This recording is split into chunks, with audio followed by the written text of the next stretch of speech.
Comparative static equilibrium. Comparative static equilibrium studies the comparison of the old and new equilibrium position. പഴയതും പുതിയതുമായ ഇക്വിലിബ്രിയങ്ങളെ താരതമ്യം ചെയ്ത് പഠനം നടക്കുന്നതാണ് comparative static equilibrium എന്ന് പറയുന്നത്. ആദ്യത്തെ ഇക്വിലിബ്രിയവും പുതിയ ഇക്വിലിബ്രിയത്തെയും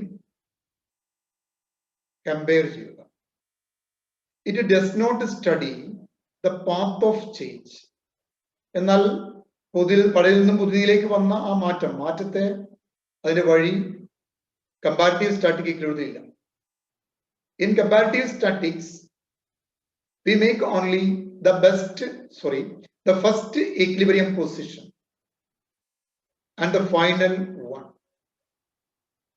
We can compare them to find out the changes. ഇവിടെ നമ്മൾ കമ്പാരിറ്റീവ് സ്റ്റാറ്റിസ്റ്റിക്സിൽ ആദ്യത്തെ ഇക്വിലിബ്രിയവും അവസാനത്തെ ഇക്വിലിബ്രിയം തമ്മിലാണ് നമ്മൾ കമ്പയർ ചെയ്യുക. അവയുടെ മാറ്റം നമ്മൾ മനസ്സിലാക്കും. Instead of examining step by step the whole process of transition from one stage of equilibrium to another, we take only two still pictures and compare them. അതിവിടെ പഴയതും പുതിയതുമായിട്ടുള്ള ഇക്വിലിബ്രിയം പൊസിഷനുകളെ കേവലം ഒരു സ്റ്റിൽ പിക്ചേഴ്സ് ആയി മാത്രം കണ്ടുകൊണ്ട് കമ്പയർ ചെയ്യുക എന്നല്ലാതെ ആദ്യത്തെ ഇക്വിലിബ്രിയം പൊസിഷനിൽ നിന്നും രണ്ടാമത്തേതിൽ എത്തിച്ചേർന്ന വിവിധ സ്റ്റേജുകളെ കുറിച്ചോ അവിടെ ഉണ്ടായ അതിന്റെ പ്രോസസ്സിനെ കുറിച്ചോ ഒന്നും പഠിക്കുന്നില്ല. കേവലം രണ്ട് പിക്ചേഴ്സ്, ആദ്യത്തതും അവസാനത്തും, അതിനെ ഒന്ന് കമ്പയർ ചെയ്യുക. അത് മാത്രമാണ് കമ്പാരിറ്റീവ് സ്റ്റാറ്റിക് അനാലിസിസ് ചെയ്യുന്നത്. This method of analysis is called the comparative statics. അപ്പൊ ഇതിനെ എന്താ വിളിക്കുക? കമ്പാരിറ്റീവ് സ്റ്റാറ്റിക്സ് വിളിക്കുന്നത് കാരണം കമ്പയർ ചെയ്യുക മാത്രമാണ് ചെയ്യുക. രണ്ട് കേവലം ഇക്വിലിബ്രിയം പൊസിഷനുകളെ കമ്പയർ ചെയ്യും, ആദ്യത്തെയും അവസാനത്തെയും. ഫോർ എക്സാമ്പിൾ, ഉദാഹരണം എടുക്കുക. When the demand as well as the supply of onions is 50 kilogram, price is ₹1 per kilogram. Suppose ചെയ്യാം, സവാളയുടെ വില കിലോയ്ക്ക് ₹1 ഡിമാൻഡ് ചെയ്തതും സപ്ലൈ ചെയ്യുന്ന quantity 50 kilogram. Now suppose the demand increases to 6 kilograms. Suppose ചെയ്യുക demand 6 kilo കണ്ട് വർദ്ധിച്ചു, while supply remains the same, supply യാതൊരു മാറ്റവുമില്ല. Price of onions increases to ₹2 per kilogram. അപ്പോൾ ഡിമാൻഡ് വർദ്ധിച്ചുകൊണ്ട് എന്ത് സംഭവിച്ചു? സവാളയുടെ വില ₹2 വർദ്ധിച്ചു, ₹2 മാറി കിലോയ്ക്ക്. The study of the two equilibrium prices of onions is called comparative static economics. ഇവിടെ എന്താ പഠിക്കുക? ₹1 ഉള്ളപ്പോൾ ഇക്വിലിബ്രിയം, ₹2 ഉള്ളപ്പോൾ ഇക്വിലിബ്രിയം, അതിനെക്കുറിച്ച് മാത്രമാണ് സ്റ്റാറ്റിക് ഇക്കണോമിക്സിൽ പഠിക്കുക. According to Professor Lipsey, comparative statistics involves a comparison of a new equilibrium position with the original equilibrium position due to change in some economic variables. Professor Lipsy പറയും പോലെ കമ്പാരിറ്റീവ് സ്റ്റാറ്റിക്സിൽ നമ്മൾ ചെയ്യുന്നത് compare ചെയ്യുക. എന്താ compare ചെയ്യുന്നത്? പുതിയ equilibrium പൊസിഷനും ആദ്യത്തെ equilibrium പൊസിഷനും തമ്മിൽ കമ്പയർ ചെയ്യുകയാണ്. എന്താ കാരണം നമുക്കറിയാം പല ചില ഇക്കണോമിക് വേരിയബിൾസ് മാറിയത് കൊണ്ട് പുതിയ ഇക്വിലിബ്രിയം ഉണ്ടായി. അത് ജസ്റ്റ് കമ്പയർ ചെയ്യും. Here we only analyze the first equilibrium position and the last one. ആദ്യത്തെയും അവസാനത്തെയും മാത്രമേ പരിശോധിക്കുന്നുള്ളൂ. അതിനിടയിലുള്ള ഇക്വിലിബ്രിയം പൊസിഷൻ പലതും ഉണ്ടാവും, അതൊന്നും നമ്മൾ നോക്കുന്നില്ല. ആദ്യത്തെ ഇക്വിലിബ്രിയം പൊസിഷൻ, ഒറിജിനൽ ഇക്വിലിബ്രിയം പൊസിഷനും ലാസ്റ്റുള്ള ഏറ്റവും പുതിയ ഇക്വിലിബ്രിയം പൊസിഷനെ കുറിച്ച് മാത്രമേ നമ്മൾ കമ്പയർ ചെയ്യുന്നു. Then we compare the changes. It shows the change in one or more variables. It focuses on the external forces that makes the equilibrium in the model to change. ഇവിടത്തേക്ക് വന്ന ആ പ്രധാനപ്പെട്ട variables നമ്മൾ പരിഗണിക്കും. So this can be explained with the help of a diagram. Look at the diagram. ഈ ഡയഗ്രത്തിൽ നമ്മൾ OX നമ്മൾ quantity ആണ് മെഷർ ചെയ്തിരിക്കുന്നത്, OY പ്രൈസ് ആണ്, DD ഡിമാൻഡ് കർവാണ്, D1 ന്യൂ ഡിമാൻഡ് കർവാണ്, SS സപ്ലൈ കർവാണ്. The original equilibrium between DD, the demand curve, and the SS supply curve is at E. Original equilibrium ആണ്, original demand curve DD ആണ്, original supply curve SS ആണ്. അത് invest ചെയ്ത പോയി ഈ point E ആണ്. Okay. When the demand increases to D1, demand വർദ്ധിക്കുന്നു കരുതുക. As a result of increase in income വർദ്ധിച്ചതുകൊണ്ട് ഡിമാൻഡ് കൂടി. The new equilibrium is at point E1.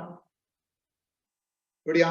SS-ഉം D1 index ചെയ്ത പോയിന്റാണ് E1 എന്ന് പറയും. At the price of OP1, price കൂടി OP1 ആയി മാറി.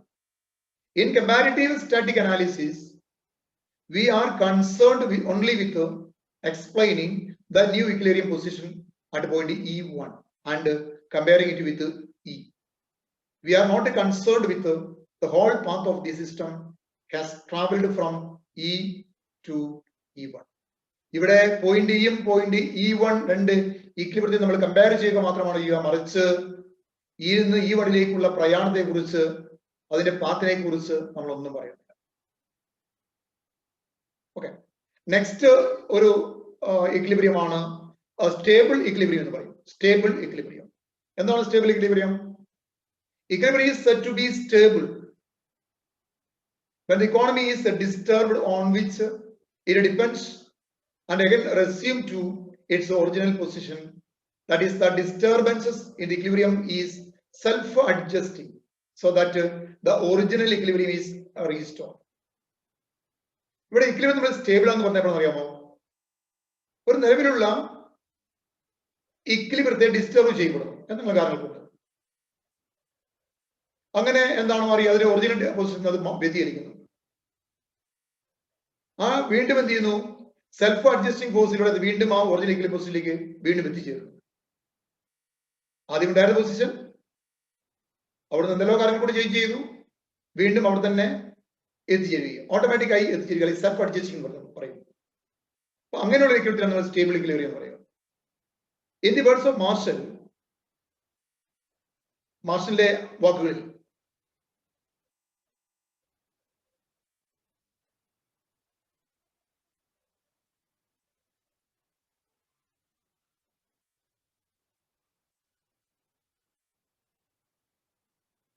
when the demand price is equal to the supply price, demand price supply price to demand തരുക. The amount produced has no tendency either to be increased or to be diminished. It is an equilibrium. But demand supply തുല്യമാണെങ്കിൽ ഉൽപ്പന്നത്തിന് അളവ് കൂട്ടാനോ കുറയ്ക്കാനോ ഒരു സാധ്യത ഉണ്ടാവില്ല, അവിടെ equilibrium ആയിരിക്കും. Such equilibrium is stable. That is, the price, if displaced a little from it, will tend to retain as a pendulum oscillates about its lowest point. ശരിയാ, പ്രൈസ് ചെറിയ വ്യത്യാസം ഉണ്ടെങ്കിലും ആ പ്രൈസ് വീണ്ടും ഇവിടെ തന്നെ എത്തും, ഐക്യത്തിൽ തന്നെ എത്തിപ്പെടും. നമ്മുടെ പെൻഡുലം കറങ്ങി അതിന്റെ ലോവസ്റ്റ് പൊസിഷൻ എത്തും പോലെ തന്നെ. A bowl that rests in a bowl is in a stable equilibrium because it disturbed, it will, if it is disturbed, it will eventually come to the rest in its initial position after moving back and forth. നമ്മൾ diagram നോക്കിക്കോളൂ. ഒരു വലിയൊരു bowl, അതിന് ചെറിയൊരു ball ഇട്ടിരിക്കുക. അത് എങ്ങനെ disturb ആയി കഴിഞ്ഞാലും തീർച്ചയായും അങ്ങോട്ട് വാങ്ങിയാൽ ഇവിടെ എത്തുന്നത് അത് അതിന്റെ ഒറിജിനൽ പൊസിഷൻ തന്നെ എത്തും, ആ റെസ്റ്റിംഗ് പൊസിഷൻ തന്നെ എത്തും, യാതൊരു സംശയമില്ല. ഇങ്ങനെയുള്ളതിനാണ് നമ്മൾ പറയുക സ്റ്റേബിൾ ഇക്വിലിബ്രിയം എന്ന് പറയുക. അങ്ങോട്ട് വ്യതിചലിക്കാം, കലാഘടകങ്ങൾ ഉണ്ടാകാം, പക്ഷെ എവിടെ എത്തിച്ചേർന്നു? വീണ്ടും പഴയ ഇക്വിലിബ്രിയം പൊസിഷൻ തന്നെ എത്തിച്ചേർന്നു. നെക്സ്റ്റ് നമ്മൾ കാണുന്നത് അൺസ്റ്റേബിൾ ഇക്വിലിബ്രിയമാണ്. Unstable equilibrium. In case of unstable equilibrium, the disturbance in the economy will lead to further disturbances, will never to its original position.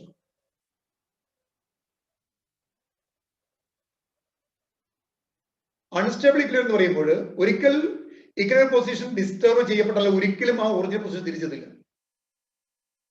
As an egg, if balanced on one of its ends, would at the smallest shake fall down and lie lengthways as pointed out by Marshall. Marshall ഉദാഹരണം ശ്രദ്ധിക്കുക, ഒരു മുട്ട നമ്മൾ കുത്തി വയ്ക്കുകയാണ്, നേരെ കുത്തനെ വയ്ക്കുകയാണ് ഏതെങ്കിലും സൈഡ്, ചെറിയൊരു ഡിസ്റ്റർബൻസിന് താഴെ വീഴും, പിന്നെ ഇങ്ങനെ എടുക്കുക, ആ ലെങ്ത് വൈസ് കിടക്കുകയുള്ളൂ, ഒരിക്കലും പഴയ പൊസിഷൻ തിരിച്ചു വരില്ല. അത് തന്നെയാണ് അൺസ്റ്റേബിൾ ഇക്വിലിബ്രിയം എന്ന് പറയുക. നമ്മൾ ഒരു നേരത്തെ പറഞ്ഞ പോലെ ഒരു ബൗൾ നേരത്തെ തിരിച്ചു വെക്കുകയാണ്, അതിനകത്ത് ഒരു ബോൾ വെച്ചു, ആ ബോൾ വെച്ച് കഴിഞ്ഞാൽ അതൊക്കെ തട്ടിയാൽ ബോൾ താഴെ പോകും, ഒരിക്കലും പഴയ പൊസിഷൻ തിരിച്ചു വരികയില്ല. If the bowl is inverted and the ball is perched on its top, it will be in unstable equilibrium. For once that ball is pushed, it falls off the top of the bowl to the ground and does not return to its original position. നോക്കുക, നമ്മുടെ diagram നോക്കാം. ആ ഡയഗ്രത്തിൽ bowl തിരിച്ചു വെച്ചിട്ടുണ്ട്, അതിന് മുകളിൽ നമ്മളൊരു ball കയറ്റി വെച്ചിട്ടുണ്ട്. ആ ബോള് ചെറിയതൊന്ന് ഡിസ്റ്റർബ് ചെയ്താൽ ഒരിക്കലും തിരിച്ചവിടെ എത്തുമോ? ഒരിക്കലും എത്തില്ല. ഇതാണ് അൺസ്റ്റേബിൾ ഇക്വിലിബ്രിയം. ഒരിക്കൽ ഡിസ്റ്റർബ് ചെയ്താൽ പഴയ പൊസിഷനിലേക്ക് വരാത്ത ഇക്വിലിബ്രിയമാണ് അൺസ്റ്റേബിൾ ഇക്വിലിബ്രിയം എന്ന് പറയുന്നത്. നെക്സ്റ്റ് ഇക്വിലിബ്രിയം എന്ന് പറയുന്നത് ന്യൂട്രൽ ഇക്വിലിബ്രിയം.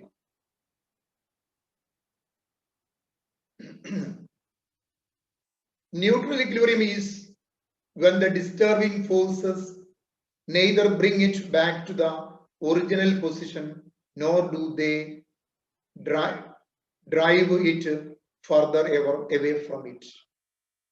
ഒരിക്കൽ ഡിസ്റ്റർബ് ചെയ്താൽ പഴയ അവസ്ഥയിലേക്ക് വരികയുമില്ല,